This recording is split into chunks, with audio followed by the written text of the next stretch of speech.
Diabetes असेल तुम्हाला तर तुम्ही हे नक्की करून पहा।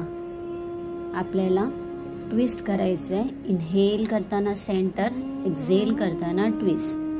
नाईसली ट्विस्ट करायचं आहे। Inhale centre, exhale twist. Inhale centre, exhale twist. Twisting आसनास डायबिटीससाठी, मधुमेहासाठी अत्यंत उपयुक्त आहेत। असं ट्विस्ट करायचं आहे। चेहऱ्यावर स्माईल असू द्या आणि ट्विस्ट करायचं आहे। जेवढं शक्य असेल तेवढं ट्विस्ट करा आणि 1-2 सेकंद थांबा। आपला खांदा सरळ येईल अशी काळजी घ्या आणि ट्विस्ट करा। याच्यामुळे साईड इफेक्ट्स कमी व्हायला मदत होतात आपलं ट्विस्टिंग झाल्यामुळे आणि पॅनक्रियाज ॲक्टिव्ह होतात। थँक्यू।